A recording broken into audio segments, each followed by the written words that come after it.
Eu tenho medo, mas não tenho pânico. Tenho medo da morte, não no sentido de desespero. Tenho medo de minha morte ser algo que cesse a minha possibilidade de ter uma vida que não seja pequena, banal, fútil. Por isso eu preciso pensar nela, na vida, antes de ficar pensando na morte. Há pessoas que têm pânico em relação à morte. Eu tenho medo. Medo significa de onde eu vou? Não é essa a questão. Medo do que vai me acontecer? Não é essa. Nessa hora eu sou como Epicuro. Epicuro, filósofo, dizia: eu não tenho medo da minha morte porque ela e eu nunca vamos nos encontrar. Enquanto eu existo, minha morte não existe. Quando a minha morte existe, eu não existo. Portanto, ela estranha a minha condição. O de Allen é mais direto. Ele diz: eu não tenho medo da morte, eu só não quero estar lá quando isso acontecer. Né? Claro. Mas eu queria lembrar algo. Nós esquecemos que nós não somos eternos, para não ter uma vida pequena, banal e fútil. E eu gosto de contar uma história, né, no escritório, que é um quadrinho do Peanuts, que é uma única representação, uma só, que tem a frase mais inteligente que eu já vi sobre isso que nós estamos falando. Tem uma cena do Charlie Brown e do Snoopy que eu acho maravilhoso. Por quê? Porque o Charlie Brown, ele é a encarnação da boa intenção incompetente. Ele é a encarnação da ideia de que a coisa mais perigosa que existe no mundo é incompetente com iniciativa. Né? O incompetente com iniciativa é um perigo num centro cirúrgico, num fogão, na direção de uma cidade, numa nação. É um risco imenso. Vocês imaginarem? O Charlie Brown, ele é a intenção, ele quer fazer, mas as coisas não acontecem, ele é explorado pelos outros. E o Snoopy é um Beagle, que é a alegria encarnada, aquelas orelhas que balançam. É uma coisa magnífica. E tem um quadrinho, diz dois, e é isso que eu queria amarrar nesse ponto, em que o Charlie Brown e o Snoopy estão sentados na beira de um rio, com as pernas para dentro da proximidade da água, sem colocá-la na água. E uma hora o Charlie Brown, é um quadrinho só, o Charlie Brown, com aquela capacidade imensa de ser tragicômico, de ser desanimado às vezes, ele diz assim: Snoopy, um dia nós vamos morrer.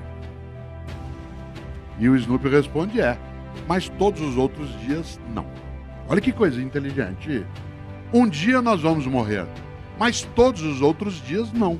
Nesses dias que nós não vamos morrer, que a nossa vida não seja descartável, fútil, egoísta, tola, intolerante, odiosa, e que a gente seja capaz, na empresa, na família, nas religiões, na mídia, de pensar na nossa obra, para que a gente tenha noção de que a mortalidade, ela é um fato, mas a vida não tem como sua condução obrigatória ser desperdiçada. Um dia nós vamos morrer, mas todos os outros dias não. E lembrem-se, o erro é parte da espécie humana. Não há ser humano que não erre. Quem não erra não é humano. O humano é errado. Só temos dois tipos de erros: os fatais e os não fatais. Os fatais não precisam ser analisados, os não fatais precisam. Os italianos dizem, eu gosto muito: não há cogumelos não comestíveis. Todo cogumelo é comestível, alguns apenas uma vez. Apenas uma vez, depois você não comerá de novo. Quando eu quero explicar aos meus alunos literariamente, dentro da tradição cultural do Ocidente, eu lembro a eles que a primeira empresa do planeta Terra, na nossa tradição judaico-cristã, foi a empresa Éden Limitada. O fundador tinha um currículo impressionante: Deus, inatacável. Criou uma empresa perfeita e contratou 2 funcionários locais, feitos ali, treinados no RH dali, nada de gente de fora, barro e costela local. Colocou, fez uma semana de ética e disse: só tem uma regra aqui, gente, vamos lá, colaborem, só não pode comer uma fruta, o resto pode tudo, tudo, o tempo todo.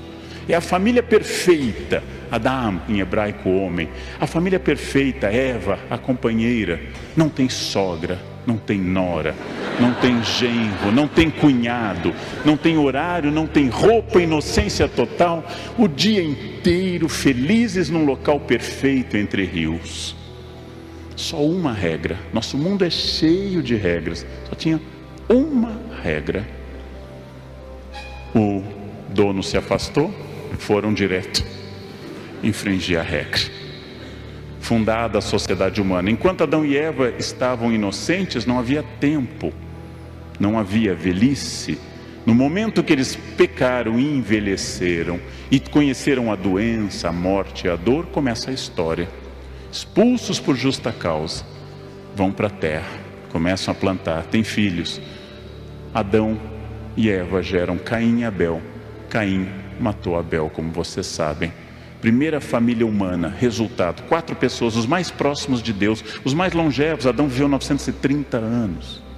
Os mais longevos, 2 pecadores, 1 assassino e 1 cadáver. Essa é a primeira família humana, gente. Muito mais próxima de Deus do que a nossa. A nossa tem muito mais problemas do que essa, não? E não deu certo. Não deu certo. Aí começa tudo de novo, começam mais filhos, etc. Aí vem o dilúvio. Ou seja, tudo sempre, permanentemente, nós convivemos com o erro. Errar é humano, errar é humano, errar é humano. Nós erramos o tempo todo. Nós erramos constantemente. E esse é um exercício para eu aprender que de cada erro deriva uma possibilidade de acerto. Façam o aprendizado. Façam esse aprendizado. Cada erro é uma indicação estratégica que você não é perfeito. Cada erro fere o meu orgulho, fere a minha vaidade, o primeiro pecado capital, fere aquilo que me torna soberbo. Cada erro mostra, você se acha muito, perceba que aquilo que você faz diariamente, desde que nasceu, desde que você tinha 11 a 14 meses, que é andar, você tropeça. Hoje, tenho 54 anos e tropeço. E eu treino isso diariamente há 53 anos. É uma lembrança permanente. Você é humano, você nunca atingirá a perfeição. Não se vanglorie. Não fique soberbo. Há pessoas que perdem a vida, a propriedade, o privilégio, perdem a liberdade, mas não perdem a decência. Perdem, inclusive, a capacidade de emprego naquela situação, mas não perdem aquilo que os cristãos, de maneira tão intensa, escrevem no Evangelho de Marcos. Se você tem uma Bíblia cristã, olhe um dia, uma coisa ética muito forte, em que, segundo os cristãos, Jesus teria dito: de nada adianta um homem ganhar o mundo se ele perder sua alma. E a alma, claro, aí não é alma só no sentido religioso do termo, mas é perder a tua decência, tua identidade. E por isso, uma das coisas, Afonso, que a gente entende como corretas é fazer boas escolhas. E para fazê-las, claro, uma das coisas que auxilia é refletir sobre as escolhas que fazemos.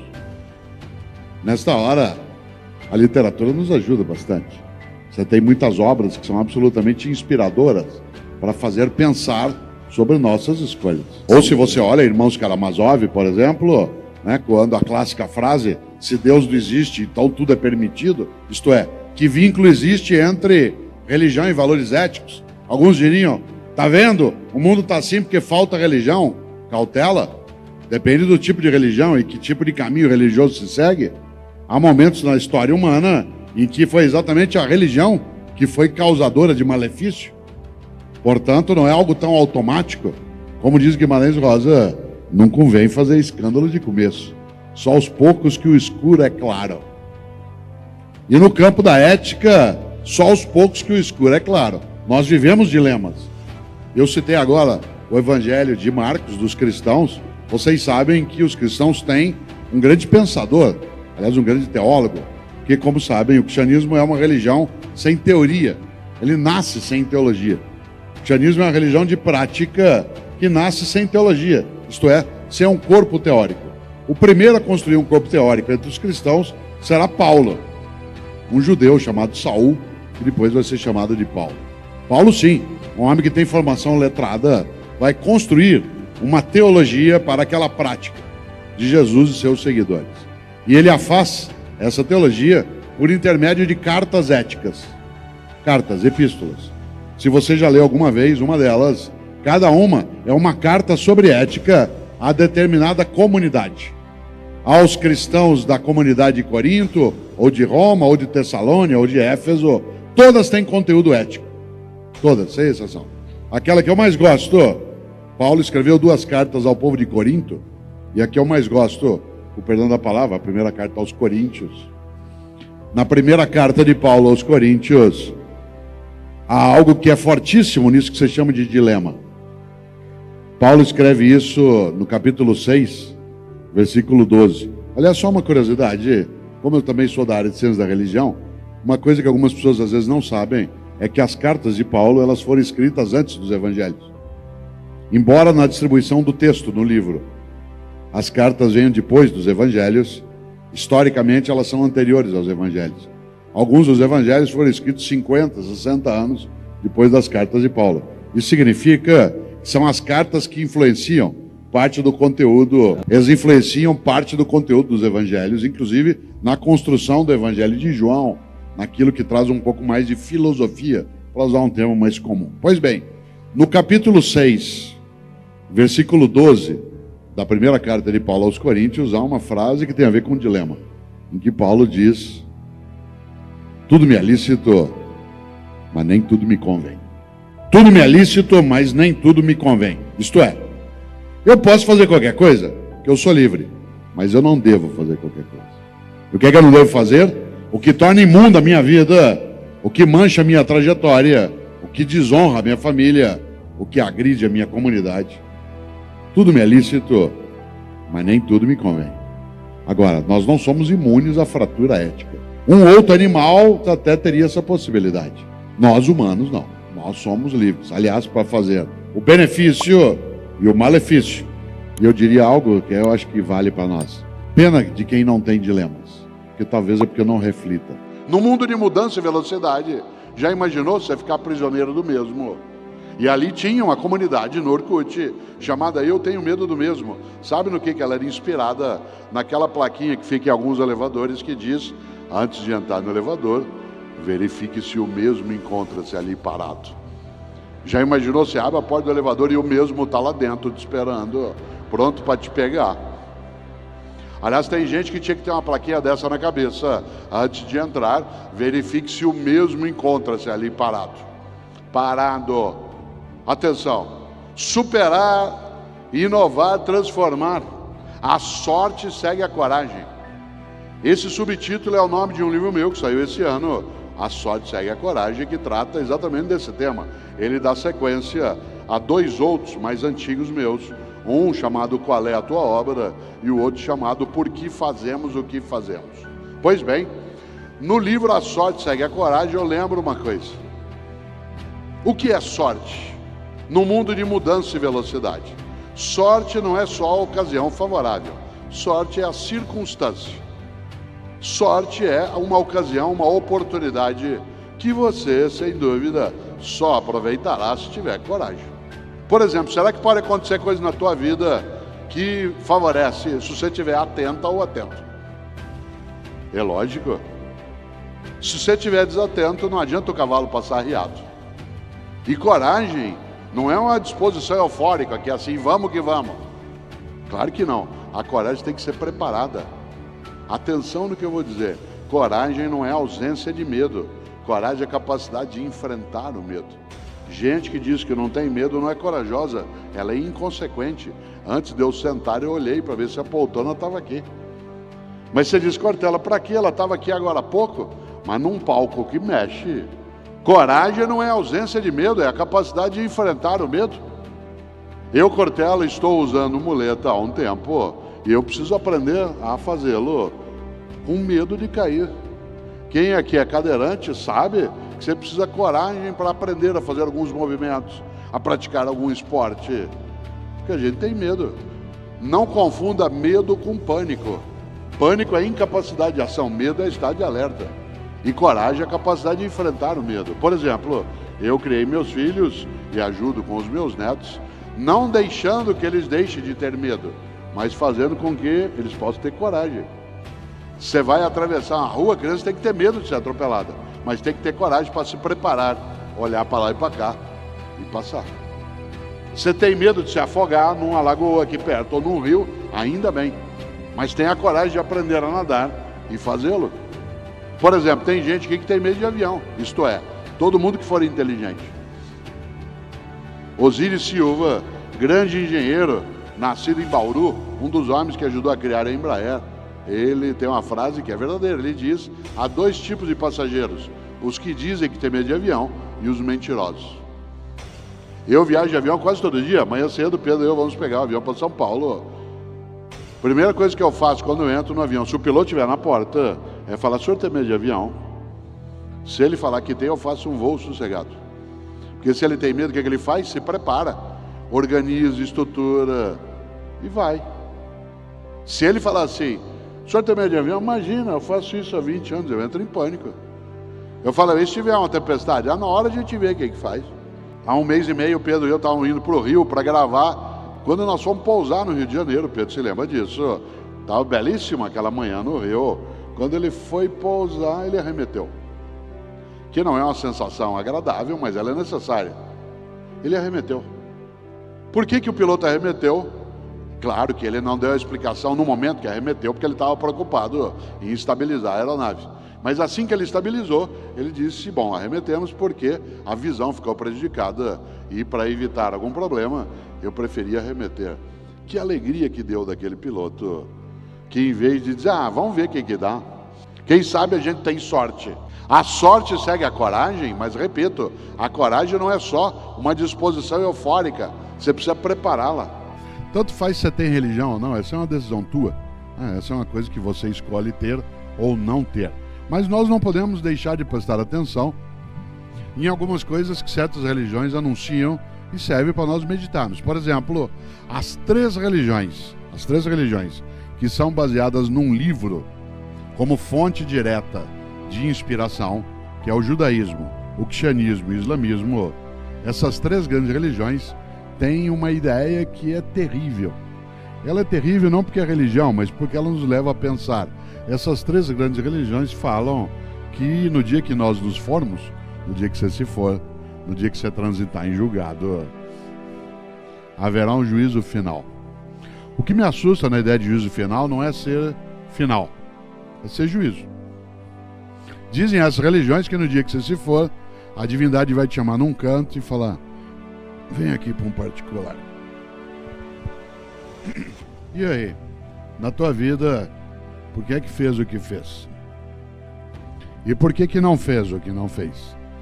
E por que é que fez o que fez como fez? E por que que deixou de fazer o que devia ter feito? Há pessoas que esperam a hora da partida para pensar nisso. Há outras pessoas que vão pensando nisso durante a vida. Interessante. No entanto, dessas três grandes religiões, uma delas, que é o cristianismo, ela tem um impacto maior nisso, porque ela tem um livro só sobre isso. Para quem já pegou uma Bíblia cristã, o último dos seus livros é um livro sobre o fim dos tempos. É um livro chamado Livro do Apocalipse ou o Livro da Revelação. Esse livro é o 27º da parte do Novo Testamento da Bíblia cristã. Vocês já viram, a Bíblia cristã tem um Antigo Testamento, que é judaico, e um Novo Testamento, que é cristão exclusivamente, que tem 27 livros. O último deles fala do fim dos tempos. O que me preocupa, repito, não é a religião é uma escolha tua. O que me preocupa é uma coisa mais séria. Nesse livro há uma advertência. Segundo os cristãos, está escrito lá no livro do Apocalipse deles, no capítulo 3, versículo 15 e 16. Capítulo 3, versículo 15 e 16, os cristãos escreveram: Deus vomitará os mornos. Deus vomitará os mornos. Aliás, a frase completa é: porque tu não és quente nem frio, hei de vomitar-te. Sabe, gente morna? Gente que não é quente nem fria. Gente mais ou menos. Mais ou menos amigo, mais ou menos casado, mais ou menos ficante. Mais ou menos envolvido, mais ou menos profissional. Mais ou menos. Deus vomitará os mornos. Sabe, gente morna, que não é quente nem fria, que não cheira nem fede. Gente morna. Morna no casamento, morna na política, morna na empresa, morna na família, morna na religião. Que não é quente nem fria. Gente morna. Já imaginou alguém que passa a vida e a descarta sendo morno? Você gosta de água morna para beber?